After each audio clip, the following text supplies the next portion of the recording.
Francisca. It's basically the order of confirmation, that one that I have, but I moved Delia up, so she's first. Okay. At my request, because it's midnight, Alec. It's midnight. I know. I'm very sort of grateful. Do you have your wine over there, Delia? Oh, coffee, darling. I've been so good. Not been drinking all evening. So I've been using the mugs, but not for coffee when it's later in the evening. That'll be April. She's having coffee because she wants to be awake to listen to you, Alan. Yeah, exactly. Okay, so un minuto, ¿verdad?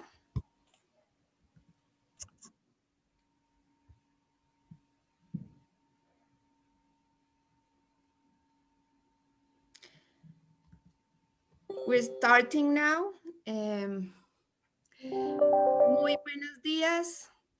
Bienvenidos a la última sesión, al último día de esta semana del COVID, del Global Congress en Propiedad Intelectual e Interés Público.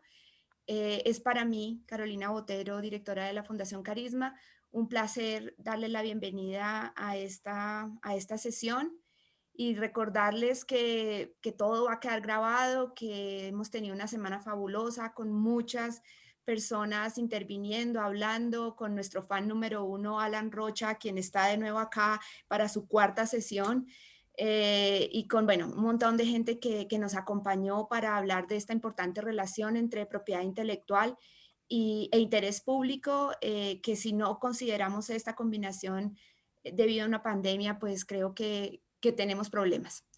Esta sesión es sobre educación en tiempos de COVID. Pensar cuál es la situación, o sea, la educación requiere de conocimiento, de compartir conocimiento, de comunicar conocimiento, y por eso los profesores, educadores, tanto en la educación formal como informal, han tenido siempre la facultad y le hemos dado el poder para que enseñen y muestren lo que quieran, porque queremos que nuestros estudiantes que tengan un espíritu crítico, y eso se aprende siendo expuestos a cualquier cosa. Por eso el aula de clases siempre ha sido un sitio privilegiado y que queda por fuera de las regulaciones. Normalmente hablamos de independencia académica, hablamos de libertad académica, hablamos también de excepciones y limitaciones. Dentro del aula, el maestro puede hacer, digamos, lo que quiera, mostrar cualquier contenido.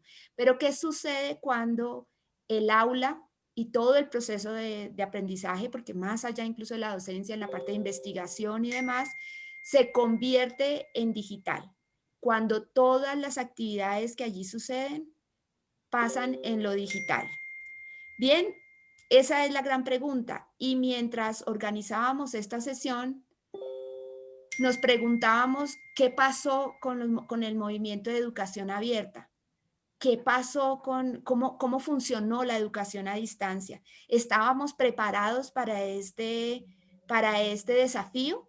Sin duda, el desafío va más allá, digamos, del derecho de autor o de la propiedad intelectual. El primer problema está en la conectividad, en el uso e incluso en lo que llamamos apropiación, en las capacidades de utilizar esa tecnología. Yo hablo desde Colombia, donde tenemos apenas 50% del país conectado, y digamos, uno podría decir, afortunadamente ya tenemos el 50% del país conectado, pero ese 50% del país que está conectado, pues a ver qué tipo de conexiones tienen y cómo funcionan. Cuando medimos la conexión por hogar y todo se digitaliza, ¿quiénes son los marginados de esa conexión? Porque si el papá tiene que trabajar, pues él es el que va a tenerlo. Si la mamá, la segunda conexión puede que sea para ella, seguramente los niños van a quedar sin una. ¿Cómo funciona eso? Es verdaderamente un problema. Pero concentrémonos entonces en qué sucede cuando la educación se convierte en digital, y dejemos un poco de lado ese otro reto sustancial del acceso, uso y apropiación. En ese caso, ¿cuáles fueron los principales desafíos y retos que enfrentaron las instituciones que tuvieron que acelerar y universalizar sus servicios educativos. Los estados, ¿qué pasó con los estados? ¿Cuáles fueron los desafíos que enfrentaron? Y si uno de esos, por supuesto, fue la propiedad intelectual. ¿Cómo hacer para distribuir contenidos? Y repito, cualquier tipo de contenido para el proceso de aprendizaje. O quizás estamos pensando en un problema que no existe. ¿Es acaso el problema de la propiedad intelectual en educación solamente un problema de las sociedades conectadas y ricas? Porque resulta que el resto de los países que tenemos unos problemas de inequidad económica y social muy importantes, pues al final tienen tan pobre educación virtual que esto no es un problema. ¿O simplemente no nos importa? Todas estas preguntas nos llevaron a diseñar un panel que va a hacerle como una vuelta al mundo en hora y media. Un mundo que elegimos y en el que queremos mostrar una gran diversidad. Con nosotros entonces, esta mañana, tarde o noche, según donde se encuentren ustedes, vamos a tener a 6 conferencistas que nos muestren lo que está pasando desde diferentes lugares del mundo y quizá desde diferentes posiciones también. Los invito entonces a acompañarnos en este viaje alrededor del mundo. Esto no va a ser un panel, esto va a ser más un viaje alrededor del mundo para escuchar experiencias y que cada uno de nosotros nos quedemos pensando en qué está pasando y qué podríamos hacer para mejorar. Yo hasta aquí hablé en español. A partir de ahora, para facilitar el tema, pues continuaré seguramente en inglés, pero les recuerdo a todos ustedes que si estamos viéndolo en vivo, deben simplemente escoger el idioma porque tenemos traducción en inglés, español y portugués. Comienzo entonces, sin más preámbulos, con mi primera invitada. Delia Brown is head of Australia's National Copyright Unit, which provides specialist copyright advice to Australian schools and the technical and further education (TAFE) sector. She is part of CC Board of Creative Commons Board as well. Delia has been one of the most important open advocates and has been a role model for me. I'm very, very glad to welcome Delia to speak with us as the first speaker. Thank you, Delia, for being here, despite the fact that you are midnight over there. Oh, thanks, Carolina, and thanks for inviting me to participate, the organizers of the Global Congress. Before I start, I'd just like to acknowledge where I'm speaking from you today is in Sydney, Australia, but I want to acknowledge the traditional owners of where I'm speaking from, which is the Gadigal people of the Eora Nation. And I'd also like to acknowledge that any traditional custodians of the various lands of people who are joining us today. So, and also kia ora to my whānau back in Aotearoa, New Zealand, is where I originally come from. So just to give you a bit of background, as Carolina mentioned, I'm the director of the National Copyright Unit. And throughout this little talk today, I'm going to refer to us as NCU rather than the National Copyright Unit. And what we do is we're a specialist copyright legal team that provides copyright advice to the Australian school sector. And as Carolina mentioned, the Technical Advanced Further Education, which I call TAFE. And we also negotiate and manage the licenses on behalf of both the school sector and the TAFE sector with the Australian Copyright Collecting Societies. And we also spend a lot of time advocating for copyright law reform that benefits education. And probably over the last 10 or so years, the NCU has been strongly advocating for copyright law reform to reflect changes to teaching practices, particularly with the use of technology. So our current laws in Australia, like probably most countries, are largely focused on the use of print materials in a school, within the physical boundaries of a school. And they lack the flexibility to deal with changes with technology, including the increased use of internet materials and online delivery of learning. So in 2014, the Australian Law Reform Commission released a report which discussed the outdated nature of Australia's education copyright laws. And the report kind of recommended for a simplification of our statutory education licenses and also said we need to introduce a broad and flexible fair use exception to replace Australia's many existing exceptions, or at least the introduction of a new exception that allows fair dealing for education, as you have in the UK and Canada and Singapore. 2016, a similar conclusion was actually reached by the Productivity Commission. They also released a report in 2016, and they said Australia's copyright arrangements lack balance and have been slow to adapt to technological change and posing costs on the broader community. So they also supported the Australian Law Reform Commission recommendation of an introduction of a fair use exception. Then following that, we've had, following both those reports, the Australian Law Reform Commission report and Productivity Commission report, the Australian government conducted a copyright modernisation consultation with lots of stakeholders, including education.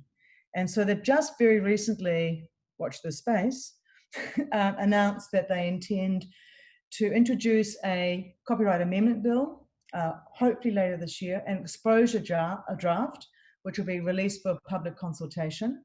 And they've said this bill will give greater access to copyright material for education institutions, cultural institutions, and they will also clarify the operation of existing copyright exceptions. So it's very clear the government's not intending to give us a fair use or give us a fair dealing for education.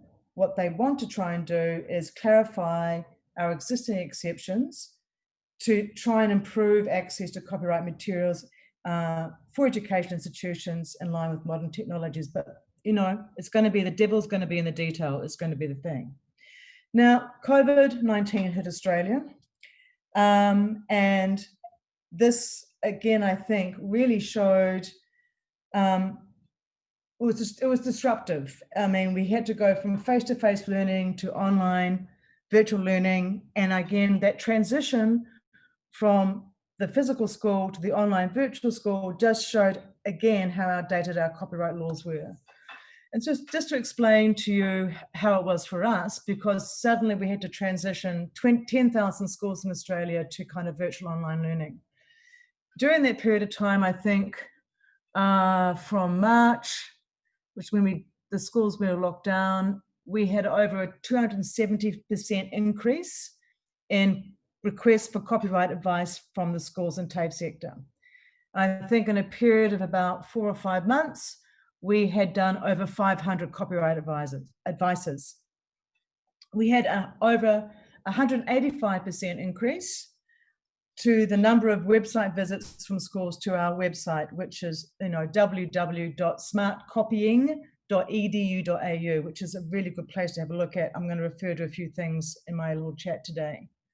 So, you know, there was one day there was like probably about 45,000 views of our information sheets about how to deal with copyright and COVID. So we had to be very fast, we had to be very flexible, and we had to like respond very quickly because there's a lot of panic and stress from principals and school teachers. And so we couldn't just rely on our exceptions, although we did for some, but we had to negotiate, for instance, a really quick interim license with the Australian Music Collecting Societies, because what we had to do is enable schools to provide sheet music to students. And our current license only allows us to do photocopies. It didn't allow us to have digital copies or to email digital copies or to make digital copies available on what I call a digital teaching environment. We negotiated an Australian Storytime agreement with the Australian Society of Authors and the Australian Publishers Association, and that was allowing teachers to read stories aloud to their students using Zoom, but also to record them reading stories to primary kids and to kindergarten kids during that time as well. We then had to publish, like super quickly, a number of information guides to help schools know what they can and cannot do, and also try and give some practical advice, pushing, I suppose, because it's special circumstances with COVID, pushing and trying to give some practical advice without turning them into copyright lawyers. So we did that for schools, and we also worked with the various departments of education who create curriculum materials for students, also working with them at how to do this very quickly as well. So during this crisis, and it is a crisis, an ongoing crisis, schools were forced to move to remote learning, but there's a lot of legal uncertainty as to how to share copyright materials with their students studying remotely, where those materials would normally be delivered inside a classroom, a physical classroom. So COVID-19 really confirmed the need, I suppose, for an urgent update of our copyright law. At the same time, also it demonstrated how a flexible exception can actually work in these sort of special cases. So I'm going to focus on a couple of things here. So I'm going to talk about two sections of Australia's Copyright Act. One is Section 28 and one is Section 200AB. So Section 28 is what I often refer to as the show and tell exception. This allows teachers to show copyright content to students in a classroom. So that would be playing a film or music to a class, reading a text to class, or displaying artistic works to a class. It could be using an interactive whiteboard, could be performing in class. And most jurisdictions, most countries have this show and tell exception. Now, the problem with this exception in Australia, limitations, is it doesn't apply if the teacher is at home speaking to students via a Zoom. It doesn't apply if a parent's in the room with the child helping them with their home learning. And it doesn't apply if the teacher wants to record a lesson for students to access on demand during home or for students who are in self-isolation. So the Section 28, it's so old, it's not fit for the purpose during this time. So it needs to be updated. This section needs to be updated to ensure that teachers can show copyright material both in class and during remote lessons if you use Zoom or similar. It also needs to be updated to allow parents or guardians to be present in a lesson and ensure that Section 28 no longer stops at the school gate. So that's one thing that shows the limitations there. It also needs to apply to all different types of copyright content equally. So, we've got a problem in Australia where it's fine to show an artistic work to a class, but it's not fine to display text to a class. It's a very weirdly drafted exception. So it needs to be, those are the changes that need to be made. Now, Section 200AB is different. This is a relatively new exception. I think we got it in 2006. And that's, on the other hand, shown the benefits of having a flexible dealing exception. So I call this the special case exception. Sometimes it's known in Australia as flexible dealing. And this allows 5 minutes? 1 minute. Okay, almost finished. So this exception allows educational institutions to use copyright material in special cases, as long as the use does not conflict with the normal exploitation of the work or unreasonably prejudice the interests of the copyright owner. So this exception is usually used for copying extracts of film or format shifting a film into a different format if you can't buy the film in the format you need to show to the class. So what we're able to do during COVID-19, because it's a special case exception, teachers were able to rely on this to record classes or lessons for students on access on demand. So teachers could use copyright materials in their lessons, provided they streamed only, for instance, made sure there was no further copies or downloads were being made, limited that recording or access to the students who needed to view it in that class, only make it available for the time you need for the course of study, and after that, you should disable access and take it off the digital teaching environment. And so that flexibility of that exception really demonstrates that a flexible approach is great because we're able to rely on that during this particular circumstances. But the problem now is as we begin to now return to normality, whatever the new normal is, it's still showing you what's permitted in a special case and how the law applies to everyday teaching is pretty stark.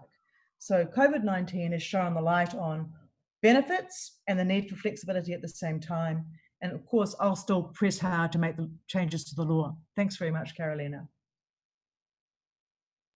Thank you very much, Delia. So we're moving from Australia to Europe, and from a perspective, a state perspective, which is the one that Delia has shown us in a very systematic way, schematic way, sorry, trying to balance the needs of the teachers with what the law had to offer.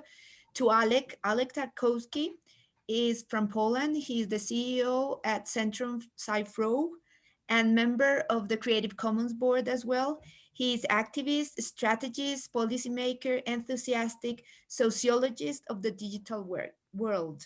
So Alec has worked a lot in Europe in following and dealing with the nuances of copyright. And well, anybody who knows the European landscape will know Alec as well. So thank you, Alec, for being here. Thank you very much for the invitation. I would like to provide the perspective on remote education and the kind of copyright that it requires, a perspective from Europe. At the same time, I have a sense that we're all facing similar challenges. They are not exactly the same. They vary in intensity between regions, but I think the overall picture is very similar, and we discussed this a bit with the panelists. So I'm mindful that I don't want to repeat some of the things that Delia said and that other speakers will say, but I want to highlight one issue that I think connects us all, and that's digital divide. And this is my personal story, that when the pandemic started, when in March, I received a text message saying on Monday, please don't bring children to school. They will most probably start remote education. And this happened from day to day. The first thing I thought about is digital divide. Digital divide is obviously didn't disappear yet. There are big problems across the world with connectivity, with access, but at least in Europe, I think we started pretending it doesn't exist. So we didn't, for instance, worry that some children don't have the right equipment at home, because we were mainly thinking whether they have equipment at school. And there was never enough equipment at school, but it was just good enough. You know, there are computer classrooms, there are some sufficient lessons. So over the years, I think we stopped talking so much about it. And in the pandemic, this became crucial. And we did a study where we found out that at least 20%, and we think it's higher, but 20% is the conservative estimate, of all students in primary and lower secondary education, so the first 12 grades of education, were facing some form of digital divide. They almost all have telephones, though we found out there's around 100,000 children who don't even have that, and that's for me a sign of being very, very excluded. But other than phones, and we know it's very hard to learn on a phone, the most typical problem was either the internet connection wasn't good enough, especially for teleconferences, or their data plan was too small, or there were computers or, let's say, tablets at home, but the number was insufficient. And the last thing we found, which is not often discussed as digital divide, but I think is fundamental, is the quality of living at home. If you live in a very small home, if you share a room maybe with your siblings who are at school as well, and your parents who are at work, this is also a form of divide. And I know this doesn't translate directly into copyright, but I think this is a fundamental perspective, and I will come back to this at the end. I really feel this is a time where we need to see the bigger picture and start dealing also with sort of issues that are not always about copyright, but they're certainly about public interest, which is the topic also of this Congress, or maybe even of social justice. Another thing I want to highlight is that no matter where in the world, almost everyone jumped into remote education with very little experience. So there was great need for advice how to do it, for meaningful solutions, for good content, and for useful services. So in this context, I want to highlight two parts of a response that relates to intellectual property. So one has to do with copyright law, and the other has to do with all sorts of open education models. When it comes to copyright law, what I observe in Poland, and I also have knowledge that that seems to be the case in in the rest of Europe is that I feel we're in a kind of copyright gray zone. So certainly the kinds of activities that teachers started doing online are not covered by copyright exceptions because these are very targeted at school-based learning.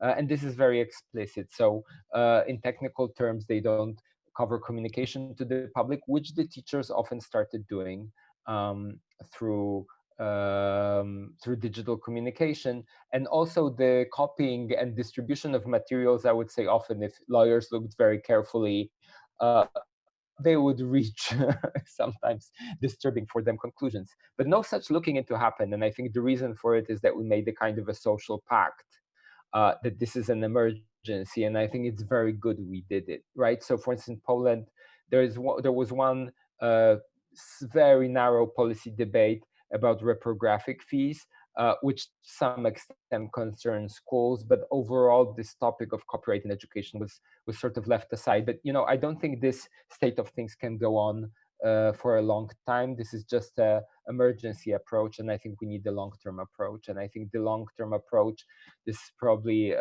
will be repeated by other panelists, is one where we need to have this covered by an exception that provides a stable basis for educations to conduct digital and remote education. And the reason that we need it is the very same reason we have an educational exception for school-based teaching. But I think the other part I want to highlight, and this was important in Poland, is that um, quite a lot can be achieved by voluntary releasing of resources. Poland, as you might know, has a history that started 10 years ago in 2011 of developing a suite of open digital textbooks. They're modular, so actually it's a collection of resources that can be aggregated into textbooks. Started in 2011. The textbooks were released in 2015, and to be honest, for 5 years were not very much used because no one made an effort to alongside these resources provide trainings to teachers, explain to them how they can be used.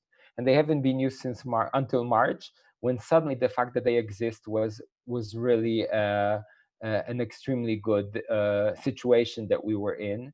And according to official data, their usage jumped from day to day from tens of thousands visitors to several million. So this became a resource that basically became commonly used by everyone.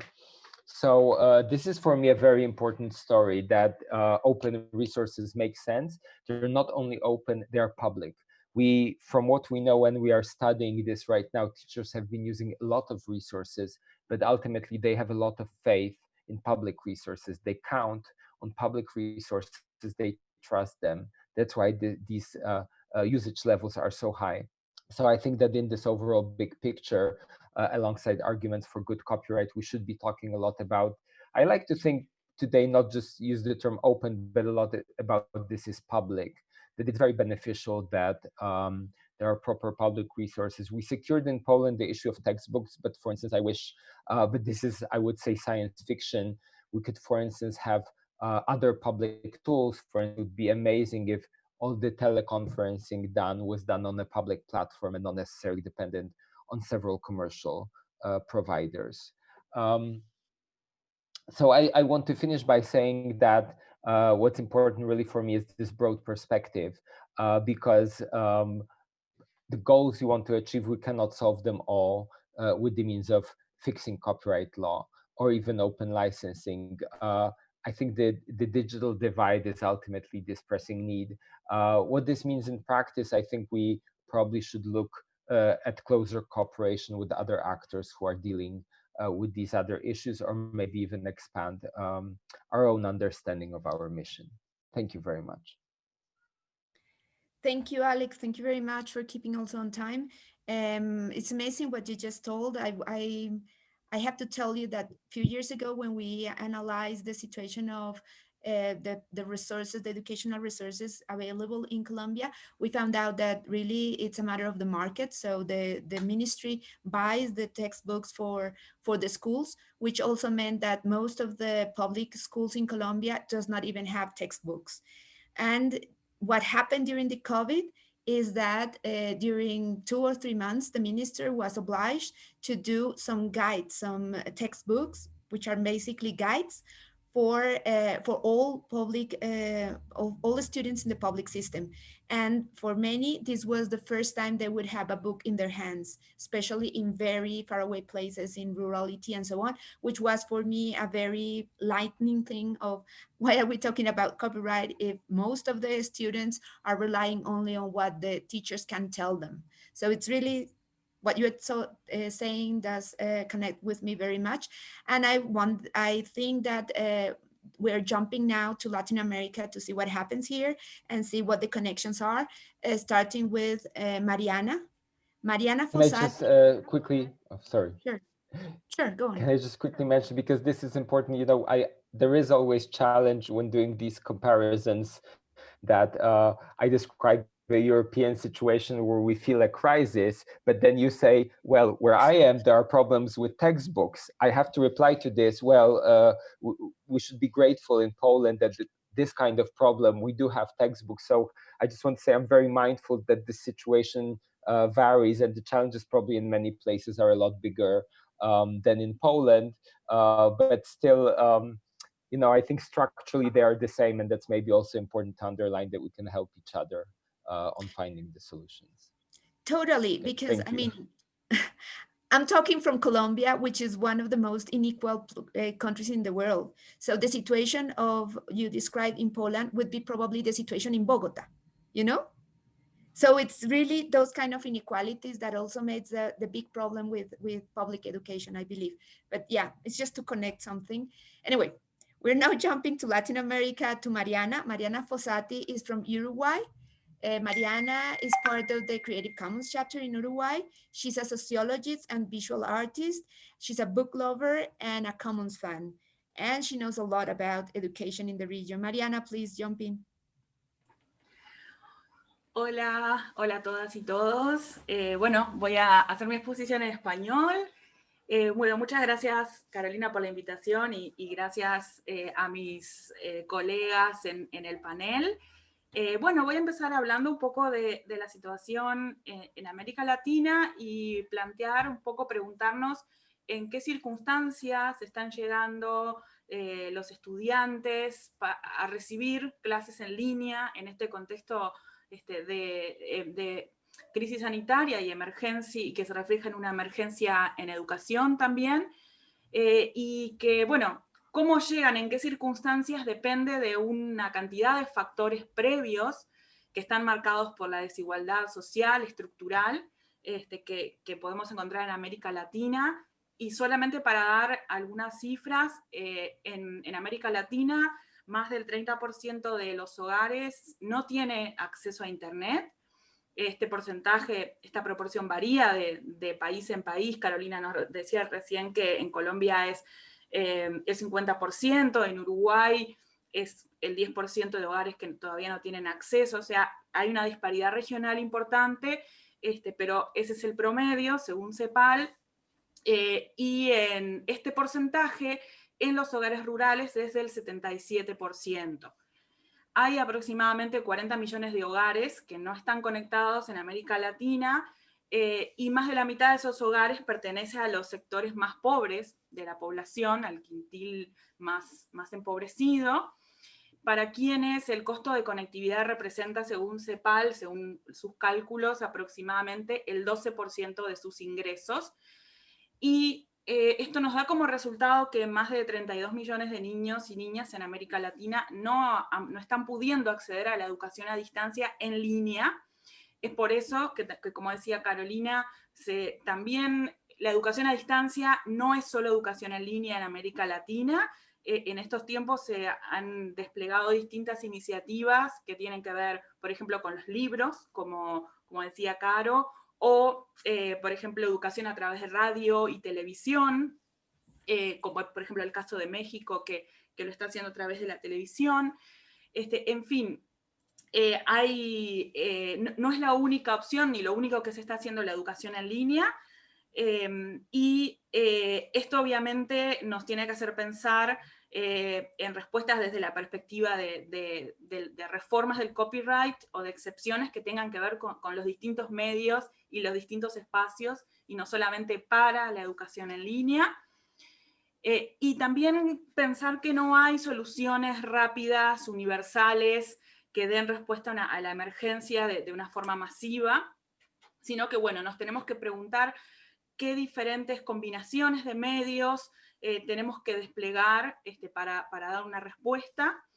Y también pensar desde la perspectiva de las personas, de los hogares, de los estudiantes, qué tipo de apoyo requieren, sí hay que apoyar también la adquisición de planes de datos, de dispositivos, de acercamiento a redes comunitarias para el acceso a Internet, incluso rediseñar de algún modo también las clases y la educación, incorporar soluciones más creativas y comunitarias, como educación entre pares, grupos de personas que generen comunidades de aprendizaje.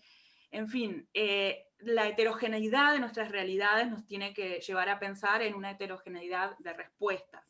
Pero bueno, me voy a enfocar un poco también ahora en la educación en línea, dicho lo anterior.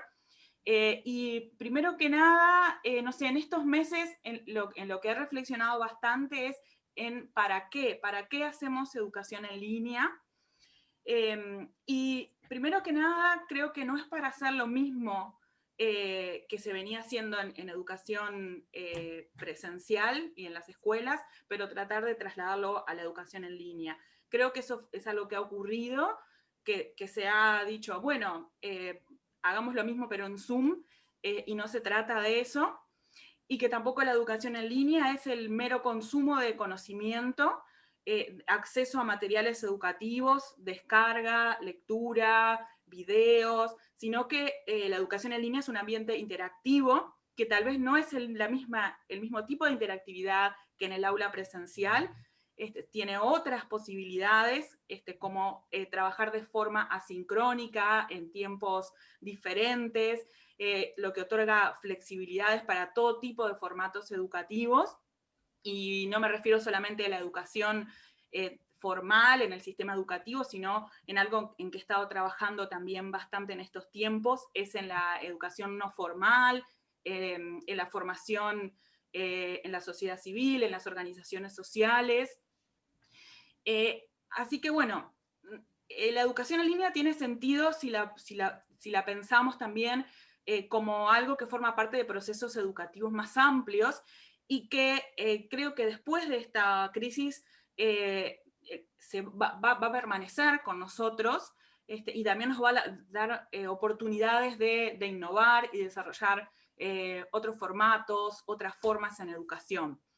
Por ejemplo, pensar en cómo podemos aprovechar las ventajas de la participación remota desde diferentes lugares, de romper un poco las paredes del aula para hacerla más amplia, más expandida.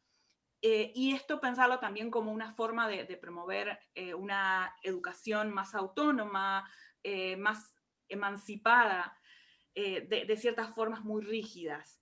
Dicho esto, creo que lo tenemos que hacer cautelosamente, reflexivamente y con sentido crítico, porque no podemos reproducir las promesas de la industria de tecnología educativa, las promesas de disrupción total, de educación solamente para la innovación o para la competencia, sino, bueno, tenemos que también desafiar esos discursos que nos vienen dados e impuestos por una industria global de tecnología educativa, que a través de grandes plataformas, por ejemplo, Google Classroom, por ejemplo, bueno, propiamente Zoom, en fin, las compañías que hoy en día están proveyendo estos servicios y desplegándolos de forma masiva, funcionan bajo un paradigma que no responde necesariamente a las necesidades de la educación, sino a las necesidades relacionadas con, bueno, con el lucro, con los negocios, en definitiva con un enfoque comercial, y que de algún modo también a veces se visten hasta como de filantropía o de bien social, y eso creo que tenemos que ser bastante críticos frente a esa cuestión, porque las plataformas que han venido a dar solución, entre comillas, a la necesidad de este rápido despliegue, están muy relacionadas con, bueno, con el capitalismo de vigilancia, con el colonialismo de datos, y creo que en el sector educativo tenemos que ser mucho más cuidadosos de estos aspectos que quizás en otros sectores, porque involucra derechos humanos, el derecho humano de la educación, involucra a menores de edad, en fin, tenemos que tener estas cuestiones presentes. Y también pienso que desde el punto de vista del movimiento de software libre, contenidos abiertos, educación abierta, también nos tendríamos que preguntar el por qué estamos promoviendo la adopción de este paradigma, del paradigma que, de lo abierto y de lo libre en educación. En primer lugar, muchas veces decimos que esto es una solución que puede ser más económica, incluso gratuita, y nos tenemos que preguntar si necesariamente es así, porque tenemos que pensar en la infraestructura, en los recursos humanos, en los recursos técnicos que se necesitan y que las empresas, las corporaciones, las grandes corporaciones tecnológicas ofrecen como un paquete ya dado en sus servicios. Y bueno, cuando damos la discusión sobre lo económico tenemos que tener mucho cuidado con esto. La educación abierta, el software libre en educación, es una forma también de ser cuidadosos con la privacidad y la seguridad de las personas que participan en la educación en línea. Esto me hace acordar a situaciones que están ocurriendo en este contexto de educación en línea masiva con la pandemia, como por ejemplo el software que se está utilizando para vigilar los exámenes, que los alumnos no se copien durante los exámenes, y se están utilizando herramientas que vigilan a través de cámaras web, que monitorean los movimientos del mouse, la expresión, el movimiento ocular de los estudiantes, para garantizar que no hacen trampa durante las pruebas. Y esto también es una solución que ha sido comprada por muchos gobiernos, universidades, escuelas, y eso nos lo tenemos que cuestionar mucho, y tenemos que defender que desde la educación abierta y libre estamos promoviendo una relación diferente con el conocimiento que la que tuvo siempre la educación más convencional, y que justamente usar estas herramientas tecnológicas para ponerlas al servicio de vigilar que la gente no se copie, en vez de poner herramientas al servicio de que la gente reutilice materiales educativos, comparta, intercambie conocimientos. Esa es parte de nuestra misión también, y de la narrativa que tenemos que construir. Y en definitiva, estamos hablando de que la educación abierta tiene que ver con una forma de hacer y de relacionarse más solidaria, para la producción de bienes comunes educativos. Mari, un minuto. Sí. Así que bueno, un poco para redondear, hemos visto con esta emergencia, con este contexto de emergencia, que a pesar de nuestros esfuerzos de muchos años de desarrollar educación en línea y recursos educativos abiertos, y que esos recursos han sido una gran solución y han sido muy utilizados, por ejemplo, los portales educativos en Uruguay, como el otro día decía mi colega Patricia Díaz, triplicaron o cuadruplicaron el acceso, el número de visitas. Aún así, los gobiernos, las universidades, las escuelas, para dar una respuesta rápida, han acudido a las corporaciones de la tecnología educativa. Y me pregunto entonces si estamos preparados como movimiento para esta emergencia, y pienso que en gran parte no estábamos preparados. Si me pongo a pensar en mi propio trabajo de los últimos meses, dando asesoramiento, o consejo, o ayuda, o implementación de educación con software libre, o con recursos educativos abiertos, me he dado cuenta de que a veces se nos plantean desafíos muy grandes, dar respuesta a necesidades masivas, que aunque tengamos software libre o contenidos libres, si no tenemos las infraestructuras, si no podemos dar respuestas de conectividad, se nos hace muy difícil dar una respuesta adecuada. Así que bueno, coincido con Alec en que tenemos que dar respuestas de más largo plazo, que nuestro movimiento no es necesariamente un movimiento de emergencia, ayuda en la emergencia, pero tenemos que aprovechar esta emergencia para construir el relato del trabajo a largo plazo que necesitamos hacer, porque no es solo poner allí los contenidos, lleva tiempo la adaptación de las personas, de los estudiantes, niños, jóvenes y adultos a la educación en línea. Hay etapas del proceso de educación en línea que no se pueden saltar fácilmente si la gente no está habituada, si los profesores, los maestros, las maestras no están habituadas. Hay tiempos de entrenamiento que son necesarios y eso lleva tiempo, lleva años. Así que bueno, con esto estaría cerrando, decir que creo que no estábamos del todo preparados, que ayudamos, pero que necesitamos planificación a largo plazo y continuar haciendo nuestro trabajo, nuestra advocacy a largo plazo. Thank you, Mariana. I take from you two things. One, virtual education is here to stay despite even digital divide. It's here to stay, and we need to prepare for long term, especially to probably stop or refrain from a model that is very much against what we believe. We believe in collaboration and cooperation, not in surveillance and individualism. So thank you very much for those words. And let's continue with our other side of Latin America, which is Brazil, the biggest country in the world, what a Brazilian said. With us, Alan Rocha de Souza. He's a professor at the university, the Federal University, Universidade Federal Rural do Rio de Janeiro, in the law school. He's a copyright researcher at the graduation program on public policy and development and copyright consultant for Fiocruz, Fundación Osvaldo Cruz. Thank you very much, Alan, for joining us, and we're here to listen. Alan? I was muted, sorry. Can you hear now? Yeah. Thank you very much for planning this session and actually bringing all these friends together, which you haven't seen personally, but I wish I can see you all personally very soon. Delia, Alec, Mariana, and everyone else. So I'm going to take from where people have already brought. The digital divide also in Brazil in education is also very strong. It follows similar patterns as the rest of Latin America, with a few exceptions, because we did have in the last 2 decades some programs of digital inclusion, which doesn't mean that everyone is equal and all the problems are solved.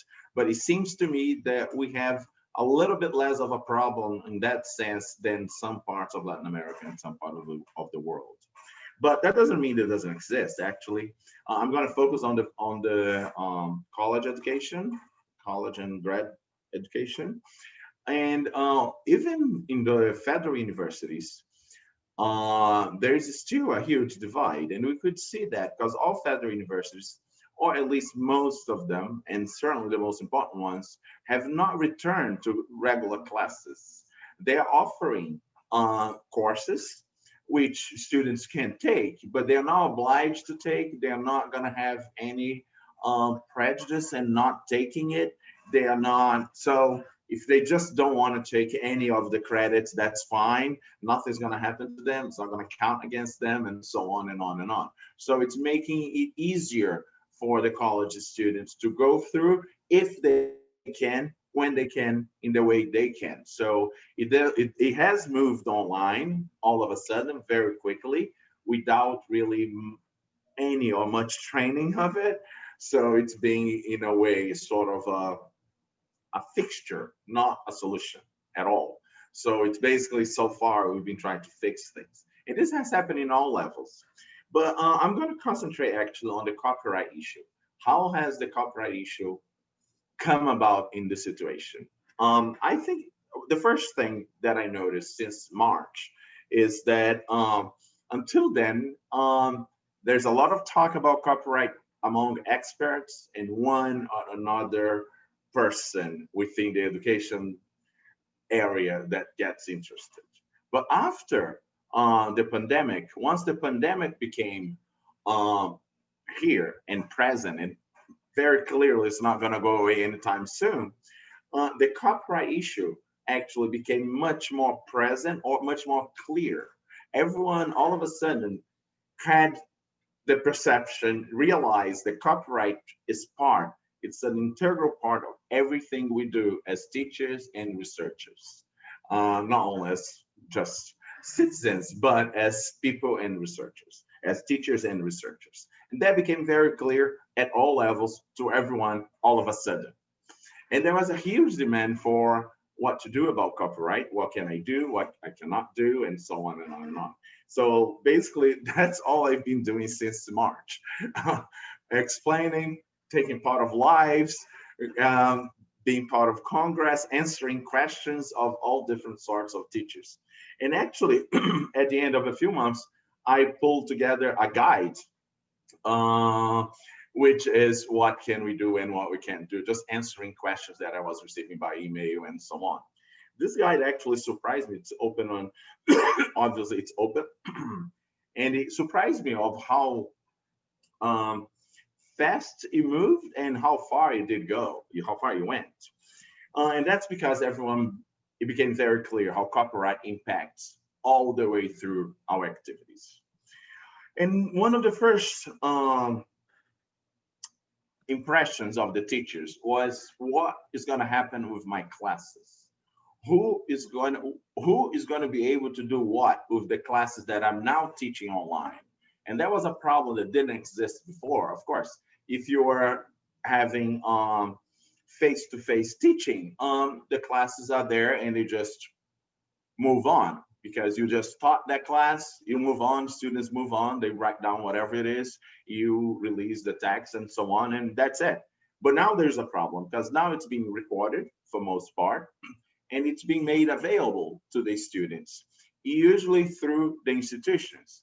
And the first reading of all of this is there has been in the private sector a huge takeover of teachers' rights in their classes.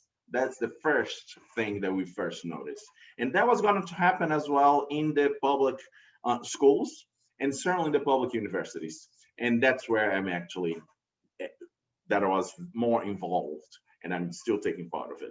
We reversed that in the federal public universities. Right now, it's on the high-level discussion on what kind of rights are going to be made available for the students and so on. We think this lack, and also so that was the first thing. But at the same time, the teachers realized, and that's been a very good surprise, that how much, in order to actually do that job, they do need pre-existing material. So at the same time that they realize that they are authors of the classes, of the material they produce, they also realize how much their activity is dependable on pre-existing works. And that was when they realized, oh, there are limitations and exceptions. There is a right to education, and the right to education has to somehow have a dialogue with copyright. So that's the first time actually the teachers, and now I've been talking to some unions, especially more college teachers unions, but also other unions, and they are now for the first time aware of, oh, there's a copyright issues, and we have to take that into consideration. This is the first time, and I've been talking about copyright in education in Brazil for at least 15 years, and this is the first time actually the higher level groups have actually realized we need to do so. And I've been taking, like, in the last month and a half, I took part of 3 major meetings talking to a few of them, especially at the universities, unions usually at the universities, and local unions for cities and councils and so on. So this is one first good step. And they've realized on both sides that they do need strong limitations and exceptions, and they also need some protection for the materials that the teachers produce. So this is the first time this is now on the table. This is being talked about in all different levels at all different like universities, cities, state, and so on. And then what happens? We do have within this scam, we've had the problem of access being very highlighted, which is really good. Access to education, access to existing material, what can I do and what can I do, and so on. And the absurd of what supposedly you cannot do became very clear. It's like flashing in our face. It's like, what do you mean I can't do this? Alan, 1 minute. Sure. No, you can close. Okay, go on. Okay, 1 minute to finish. Oh, sorry. And then what happened? We got the access, the public interest, and education limitations highlighted. And then what happened from there? Well, what I've been doing, we do have a decision, and not one decision. We have a series of decisions in the highest court saying that the interpretation of the limitations in Brazil are to be interpreted extensively. Basically saying, implying there is an implicit open general clause to the limitation. So it's not only what's in the textbook, in the books, but also other cases, whereas the public interest is superior to the private interest. So that's already stated in the last decade. That's been consolidated in the highest court, and this is the direction that's given. Taking that direction, from that direction on, I have, with other people as well, promoted, okay, so let's now, if the Congress doesn't move, the institutions can move ahead and have and deliberate internally and create copyright rules for their internal functioning.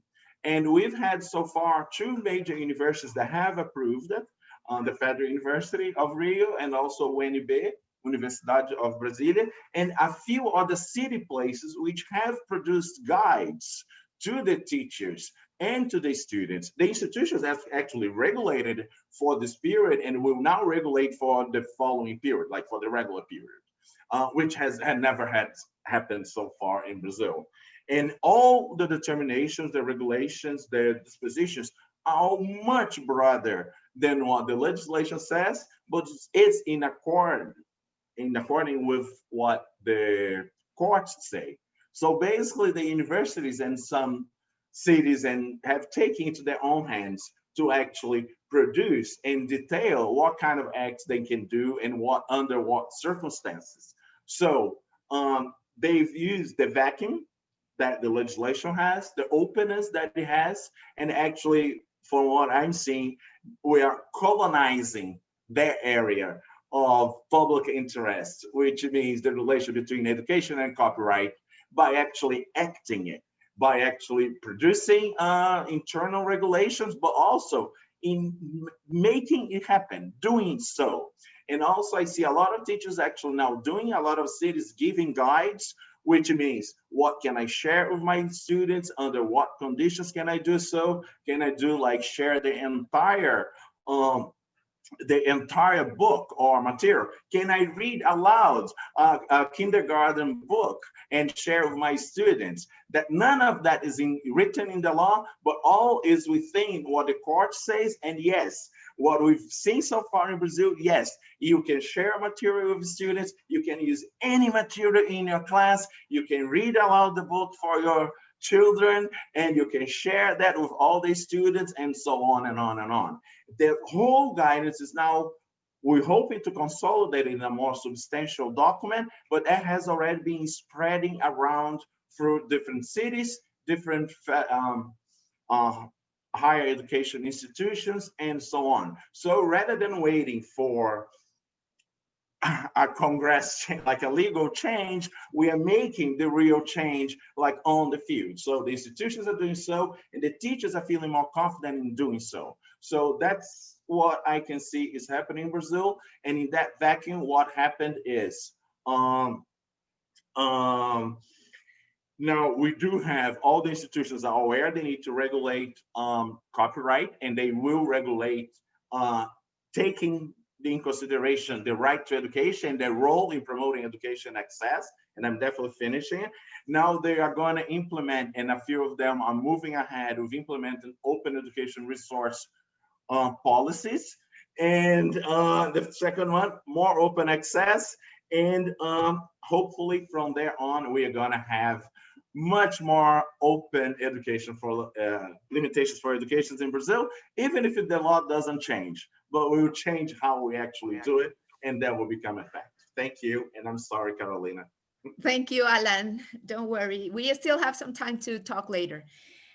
So it is very interesting what Alan just told, like it's going to happen with or without the law.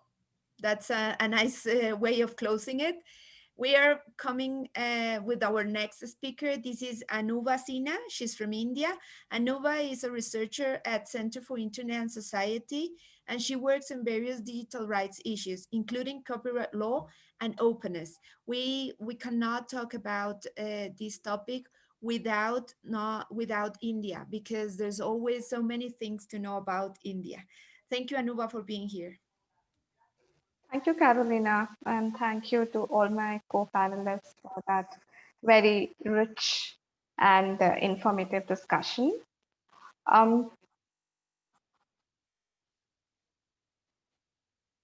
Sorry, I'm just hearing feedback in Spanish, so let me just turn that off. Thank you. Sorry.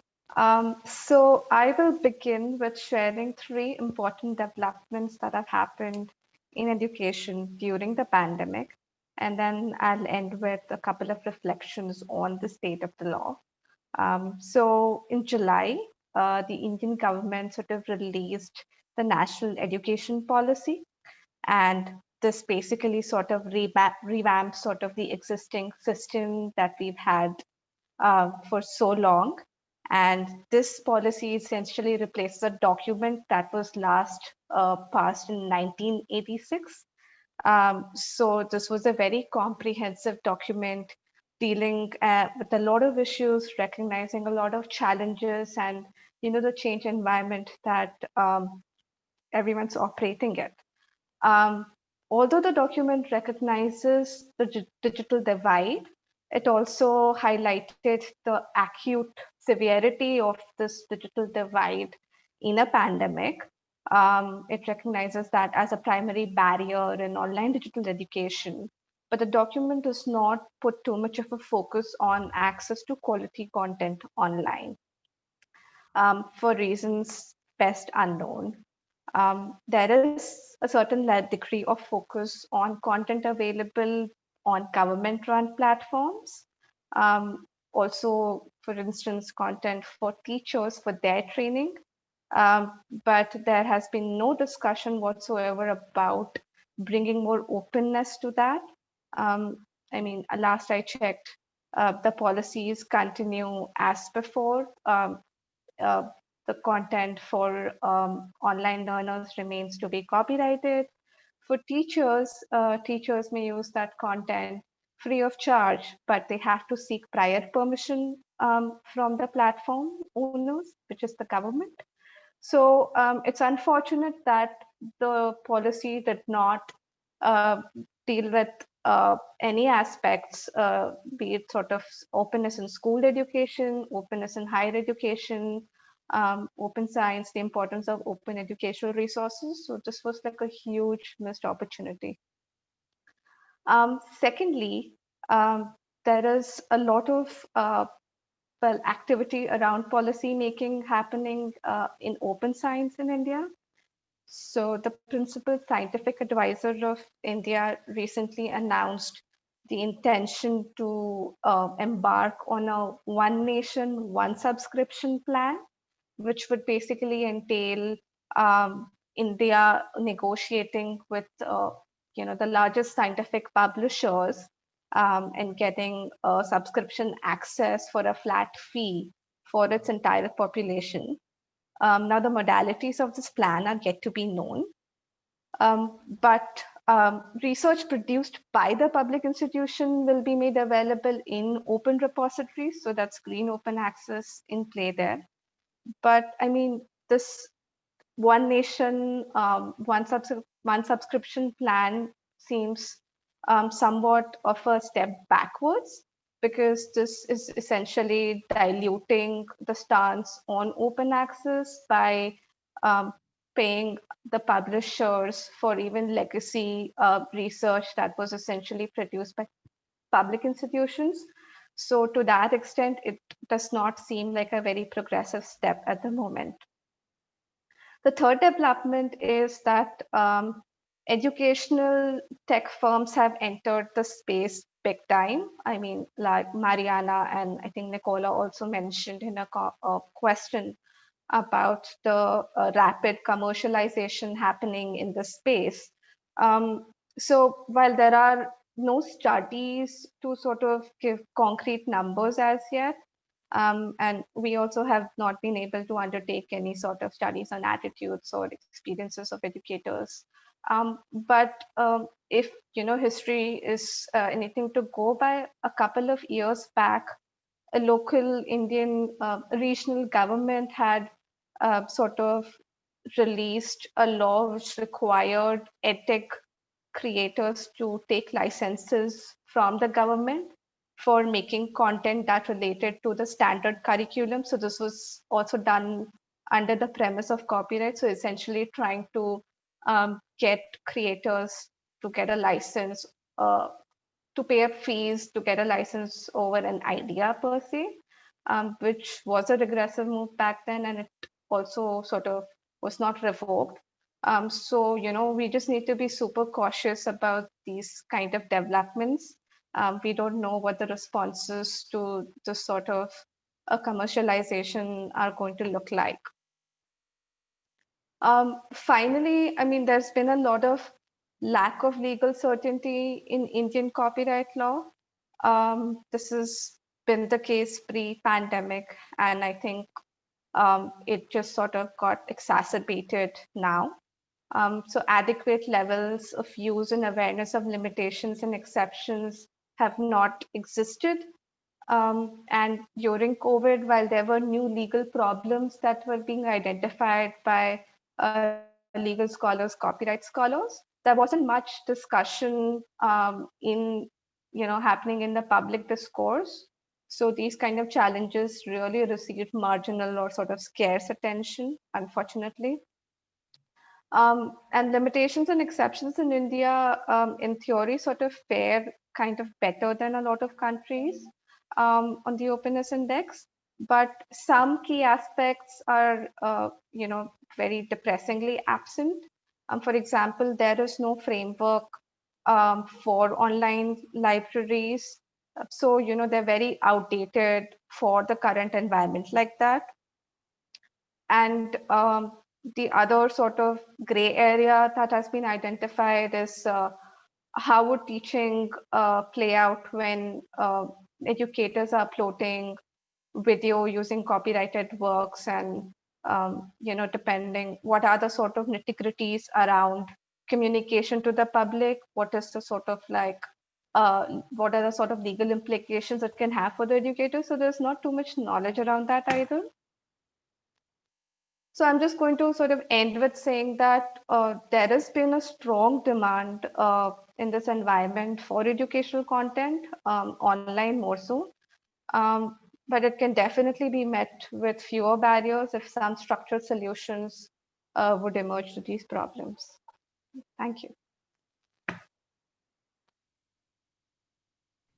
Thank you, Anuva. Thank you very much. I would just mention that in Latin America, the One Nation, One Subscription happens in Uruguay precisely, because Uruguay is a laboratory in Latin America. 3.5 million people in a small country. Anything happens in Uruguay, which is wonderful, but it's not easy to escalate. You heard only 10% of disconnection. Uruguay is wonderful. Anyway, thank you very much for your perspective. I think it's always an interesting point of view that what comes from India.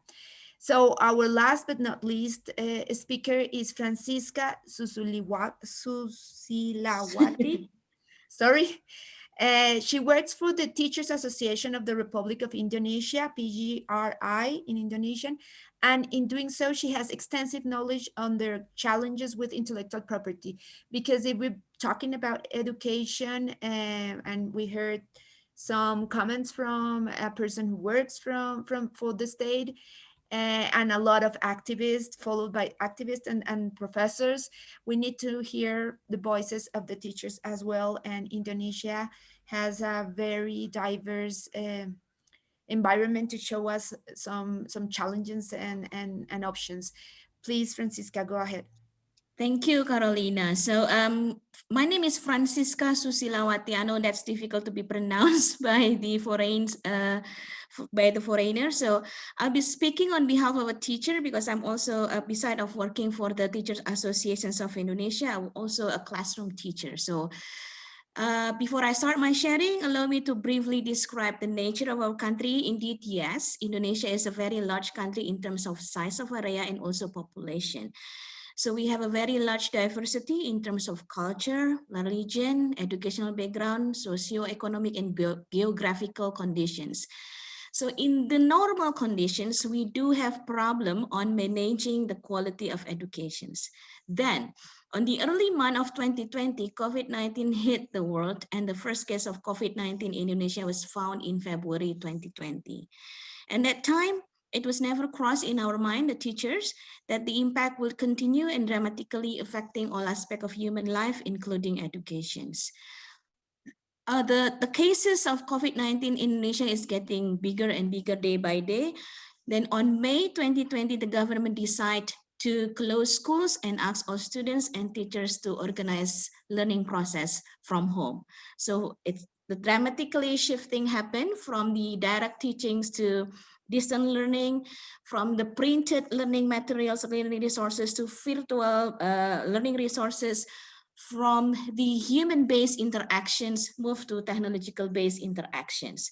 No one has never ever imagined on the distant learning and how should distant learning conducted, and none of the school in Indonesia on that time has a settled plan on carrying the distance learning. So it was like being sent to a battle where we can't see the enemies and we don't know the battlefield.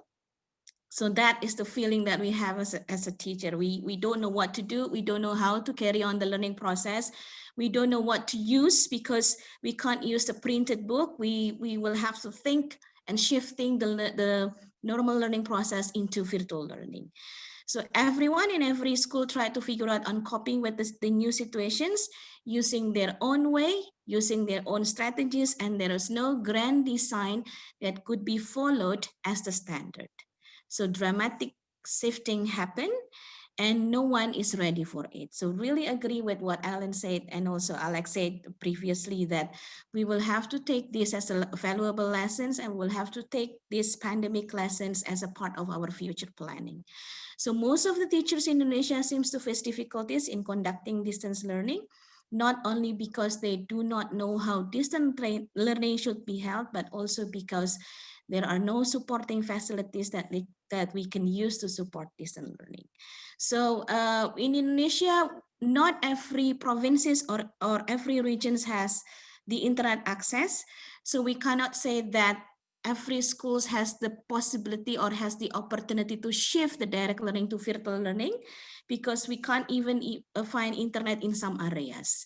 And we also, not every family have a gadget or a mobile phone or even or laptop that could be used by the children to learn because we have different situations of the economical and also social status.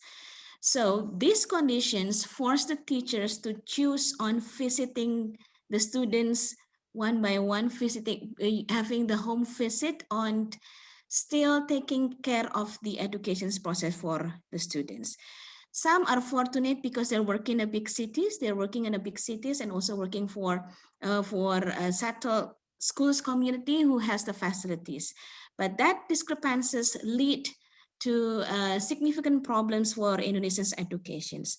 So the fastest and easiest way for us as a teacher is just to grab anything we can find in the internet, and as long as it's related to the lesson topic, then we just use it and share it to for the learning materials. The urge on having an available learning resources is stronger than the thought of intellectual property protection. So as long as we can carry on the learning process, then we will choose that way.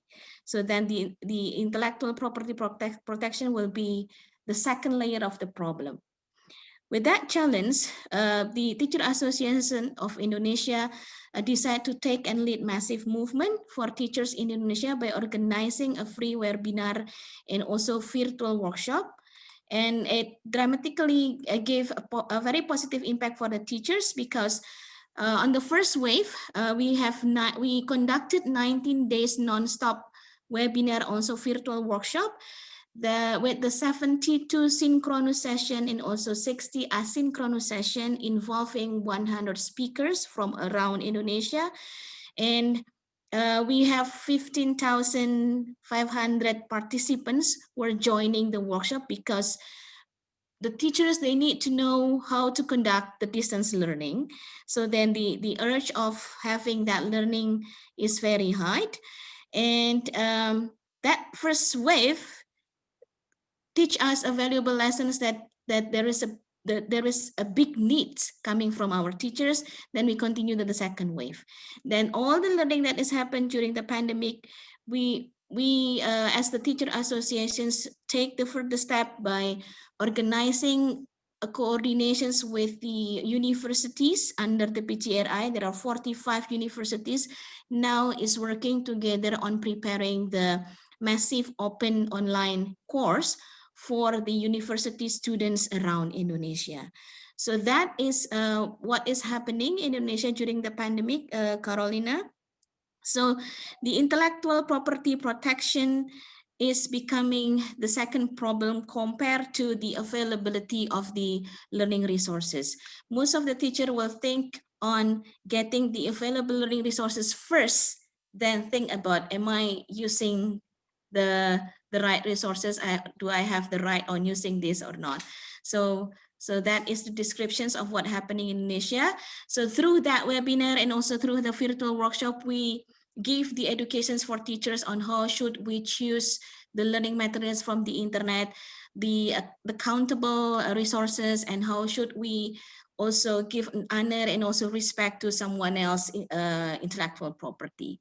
So that is the sharing from Indonesia, Carolina. I was mute. Thank you, Francisca. Thank you very much for your insight. I think it was very useful. We are now about 25-30 minutes from finishing, and I would just like to open. We have had some interesting discussions in the Q&A. If anybody who's looking at could go in and check what the discussion has been there. But I think that for these last 30 minutes, I will just open the mic here for cross responses among our speakers and see how it go on, because I think there's a lot of things to say here. Please raise your hand. Let me know who wants to talk, and I'll be giving the floor. Nobody? Shall I then? Yeah. Okay. So I thought that there was a lot of interesting discussions proposed here. And I think that there is, for instance, one first thing, the communalities that Mariana and Alex said on how the movement should aim at not just discussing open for open, but on a broader set of goals that could separate or divide us from other models. I wonder if somebody would like to reach out and say what are the kind of things that we should be doing apart from thinking about openness, but beyond that. Does anybody, probably Alec, want to start? No, Alan, you want to start? Go ahead then. Oh, should I go ahead or Dalia? Dalia is on the floor. We can go. Okay. I think one thing that has actually been bothering me for a while, and that became very clear at this time, is like how reticent, how shy we are for actually moving ahead and actually getting the practices that we want to happening, even when there's some openness, even when the courts, even when the real interpretation, the legitimate interpretation of the limitations allow us to do so, we're still very shy on doing so. we actually almost like as if we wait for permission to actually do those acts that we consider are rights. They are fundamental rights as much as copyright are. And therefore, they need to be harmonized and compatibilized. Brazil has a different situation, or a better situation, in a way that the limitations are understood and taken as expression of fundamental rights, and that is by the highest courts. And that's already something that's ingrained, that's stated, that's clear. And also, it's very clear that any property, any type of property, including copyright, does need to have limitations, because it does have to be submitted to the social function of property, which is also in the Constitution. And even then it's all set in our favors. There is a huge resistance from the open access or the pro-education movements to actually taking hold of it, getting a hold of it, and actually making it happen. So I think that is my major concern. Like, are we going to take the chances that we have and move ahead and actually make a statement by doing so? So this is one thing. And I think we need to move ahead beyond discussion the legislation and actually changing the practice in our favors. That's it. Thank you, Alan. I think from a Latin American perspective, that is quite easy, because I believe that teachers do. And Francisca also said, if we are in the position of choosing between continue the learning process or asking permission, we will continue the learning process. But I guess it gets worse as the digital world becomes broader first, and the sanctions become much more closer to you. And that's probably what Delia wants to say, because she says teachers follow the rules. Delia, you said there are lots of similarities, but then when do we have difference? There's loads of similarities, and I suppose the problem we've got is we've all got the same problems. We've all got laws that are very, very outdated, and most countries, and even though there's this huge push towards more flexible, open educational exceptions around the world, I mean, the reality is, even if governments agree this is the case, what you're dealing with was enormous advocacy from the rights holders and collecting societies. And you can even see this is happening in South Africa, where they've been trying to pass that legislation for ages, and now there's a constitutional thing. We see this in Australia, where time and time again, the policy-making government goes, yes, this is a really good idea. But again, the politics keeps on bringing it back. I loved Alan's story. I just kind of really enjoyed hearing that, you know, the courts, you're using case law there to kind of set up guidelines, because the courts have actually filled in a gap there. I thought that was fantastic. But I also think, you know, during these circumstances, even though we've got really outdated exceptions in Australia, we were able to use one exception because it was a special case to get where we needed to go. But the problem is, once COVID ends, that exception is no longer going to be able to use for a special case. So I think we just got to look at the reality, depending on where we are, that we need an ecosystem that talks about open education, OER, talks about exceptions, but there also is, alongside both OER and exceptions, there is the need for kind of some form of collective licensing that helps education, but that form of collective licensing has to have a really good transparency and governance regime, because I think one of the biggest problems we've got with the collecting societies, they're not very transparent, and they need to be more transparent. And that's one of the biggest problems we've got going forward. But, you know, that's kind of, yeah.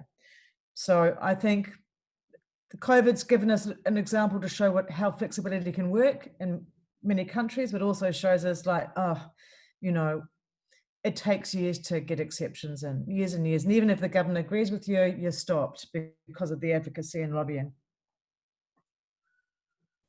Does somebody wants to answer, continue?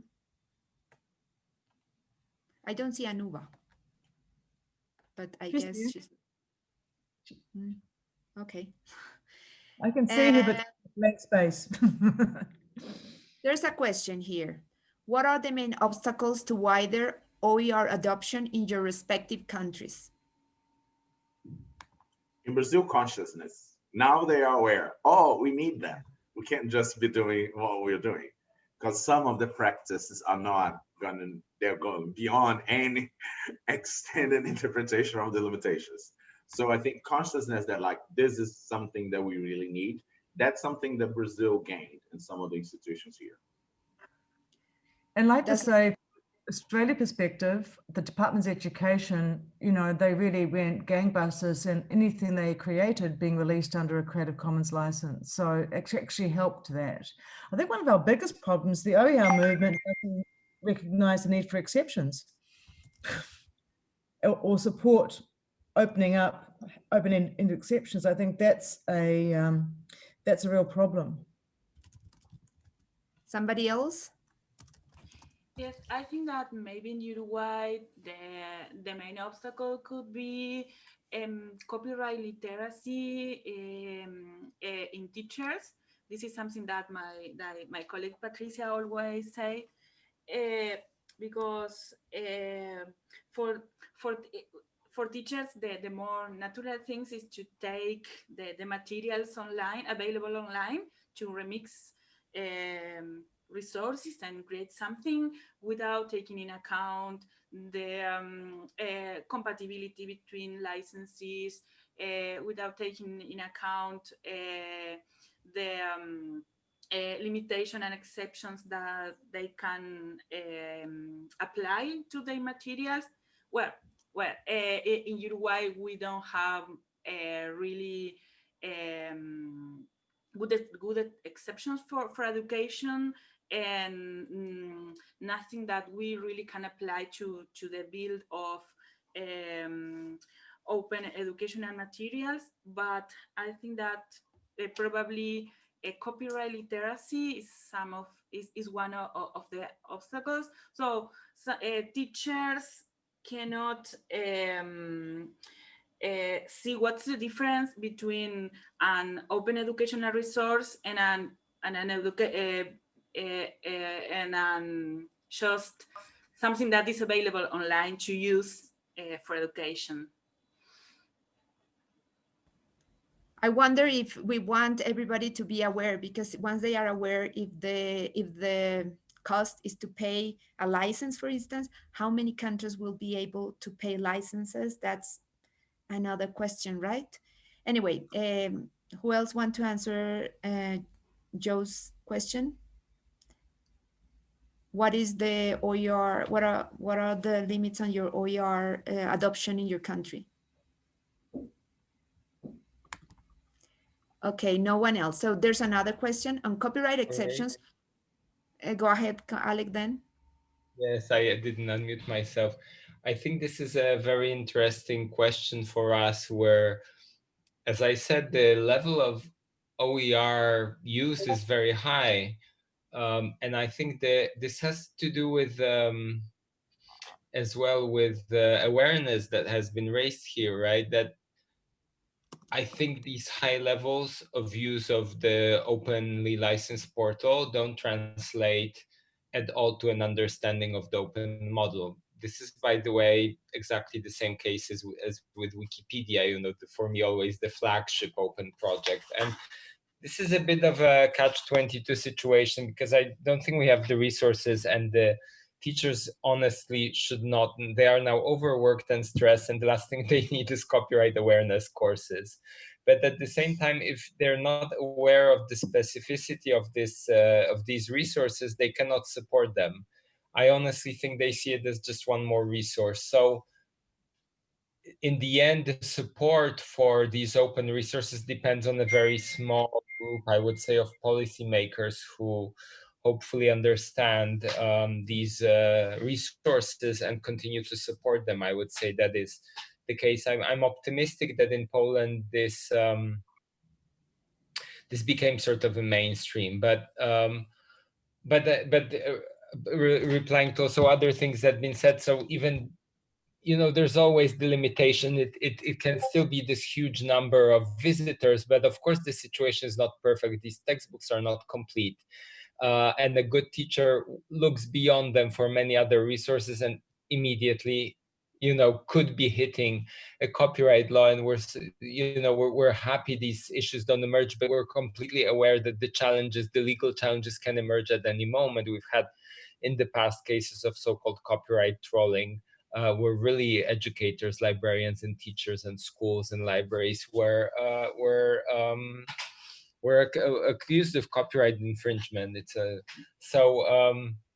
And here again, it would be good to have copyright awareness, but we don't have it yet, and I think this is a very hard moment to introduce it. Carolina, can I add something from the Sure. perspective of teachers? So me as a teacher, it's very difficult for me to imagine having or organizing a classroom virtually without using virtual resources for free. Because the main thing that is crossed in the teacher's mind is I want to provide the best quality of learning resources for my children. That is one of the first thought coming on the teacher's mind. I won't care about the intellectual property. It doesn't mean that I don't want to put my honor and also respect to the owner of that intellectual property, but then the needs of the educations. For example, I want to introduce the kookaburra bird from the Australia to my Indonesian children. Then I need to find the resources relates to that topic. I want my children who are only having the experience on living in tropical country to see the snow, to read the stories related to Christmas and etc. Then I need resources. And that is actually the main idea of preparing the international mindedness children. So that is also one of the concerns that maybe we will need to think together on how could we help the teachers on providing the best quality of educations using variety of learning resources from the world. Thank you. Thank you, Francisca. So we have some other questions here. I'll start with Teresa's. On copyright exceptions, what role can WIPO play to help move things forward?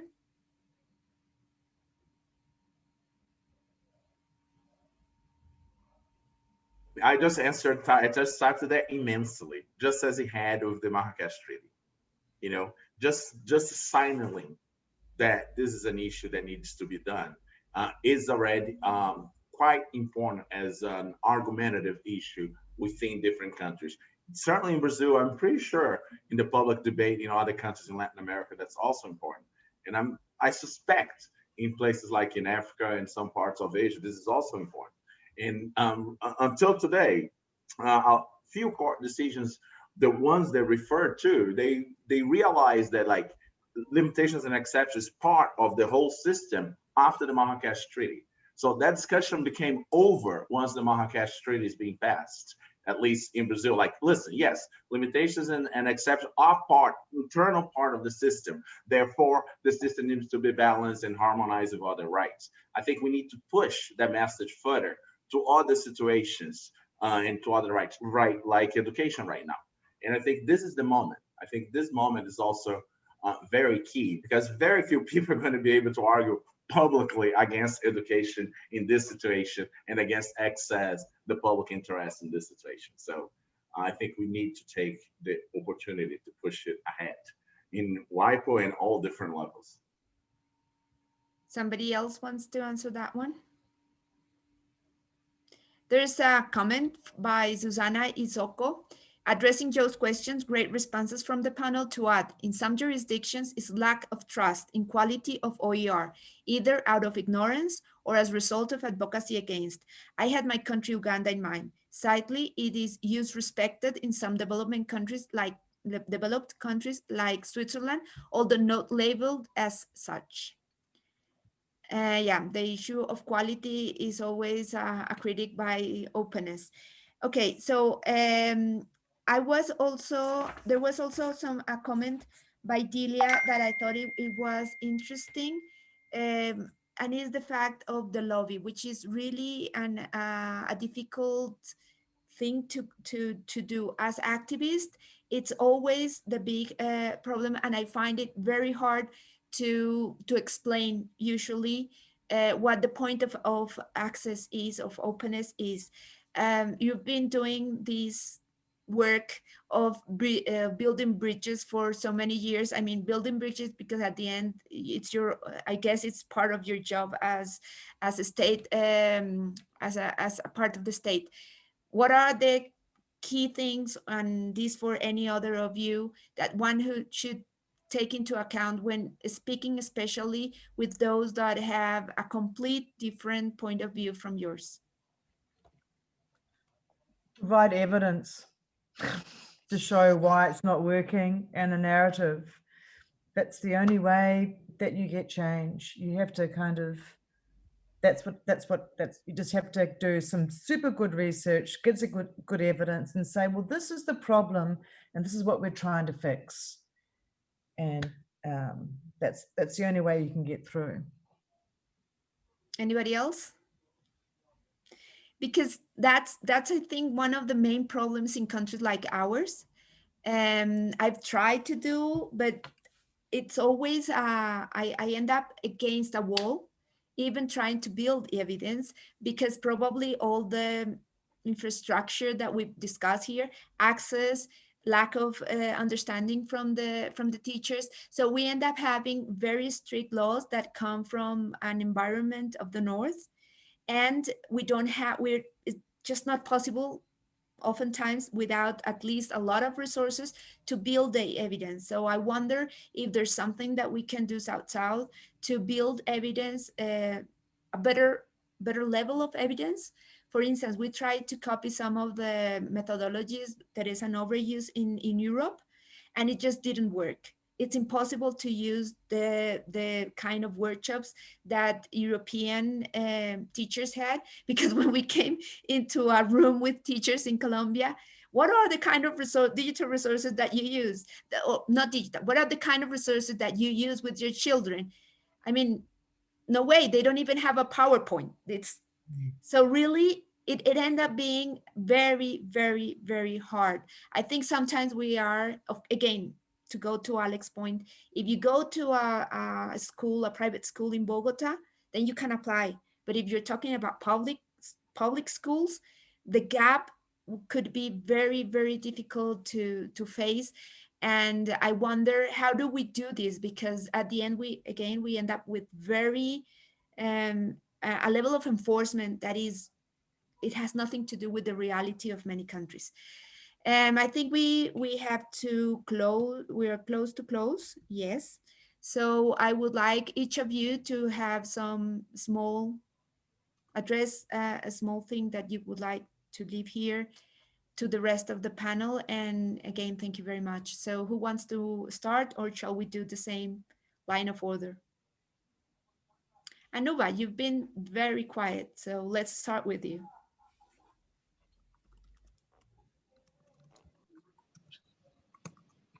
Sure. I mean, this is a very critical moment, and it's unfortunate, at least for me, that when the National Education Policy for India came out, there was a lot of debate relating to certain topics in the policy, but there was no focus on access to content. The report discusses issues of equity, issues of digital divide, the inequity in sort of access to knowledge is also fleshed out in some places, but without any reference to barriers that exist domestically. And it's not as if in the recent times, this hasn't been discussed in the public discourse. If everyone remembers, there was this particular landmark case that came out in 2016, where the Indian judiciary held that institutes had the right to sort of freely distribute educational materials within the context of delivering education, and that provision was read out very expansively. Now, the fact in the online environment, is it being applied or is it not being applied? It's not entirely clear. So, yeah, and I'm just sort of curious to see how sort of the response if there will be a response and how it's going to shape up. Thank you very much, Anuba.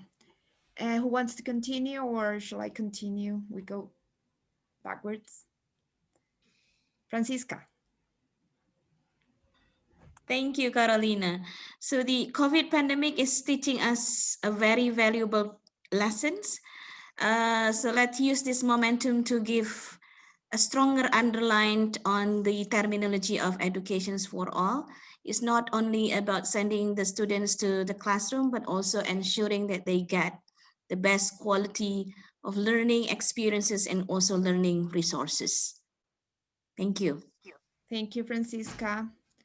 Mariana? After this conversation, a question that come up to my mind is how we will deal with the platformization of education through big tech education platforms, and how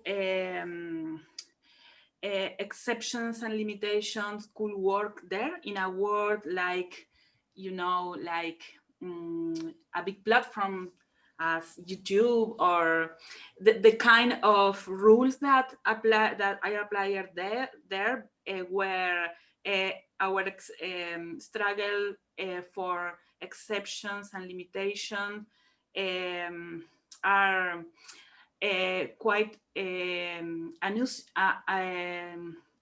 unuseful, because the content is under a closed garden. So here in Uruguay, we will study responsabilidad de intermediarios, sorry, liability of intermediaries. In education, I think that for the future, we need to gather evidence around that. So I will keep with that reflections, and well, thank you very much. Thanks, Mariana. Alan? Hi, well, I'm actually hoping that we will take this moment to actually make all the teachers and institutions very conscious of how much they need the limitations and exceptions to actually do their work. And wherever there is a chance, we must move on and act on it rather than wait authorization from the government to do so, as if we are waiting for the law to be on our sides. We know that the lobbies at the highest level are so strong all over the world that we have very little chance of actually getting what we want if we go through a real legislative process. But we can do otherwise. We can actually go to the field and actually make those practices happen. And once we make them happen, it will become also much easier to fight for them in the highest level.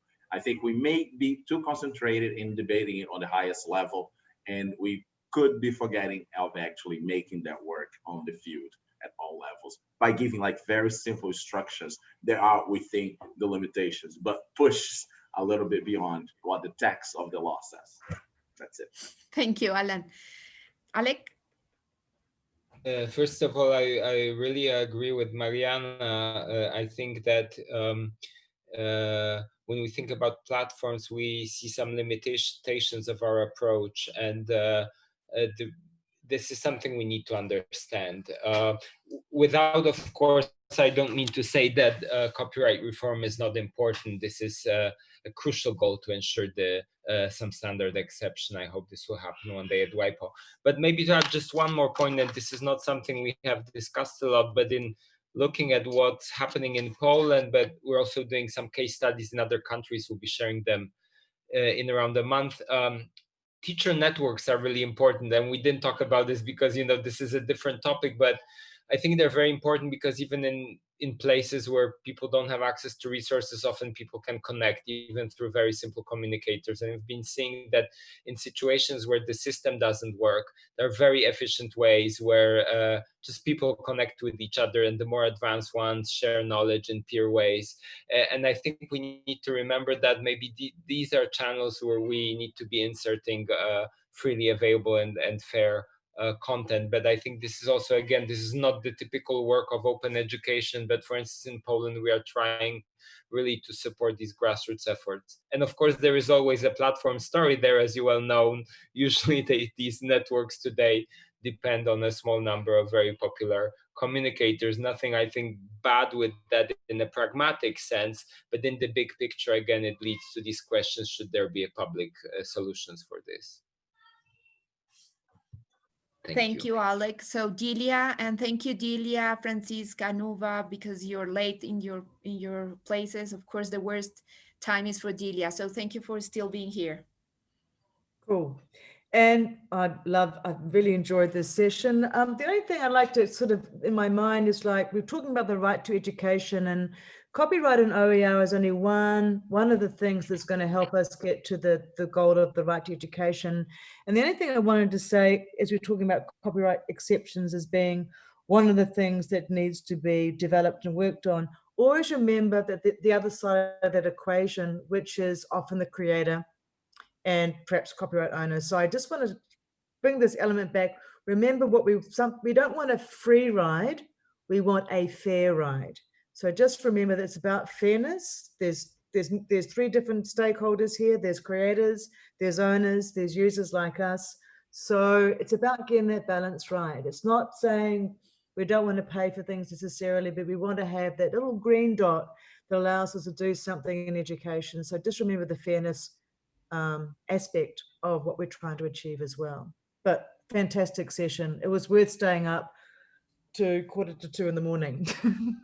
I really enjoyed it. Thank you. Thank you, Delia. I think it's a very nice way of finishing it. So it's fair, not free. It's right to education. The goal is the education and the good resources. We need copyright reform. We have to worry about platformization. We need to push practices. Thank you very much to all and each of you. And please keep in touch during these pandemic times. Bye-bye. Bye. Thank you. Bye. Bye. Thank you. Bye, everyone. Thank you. Yes. Thank you.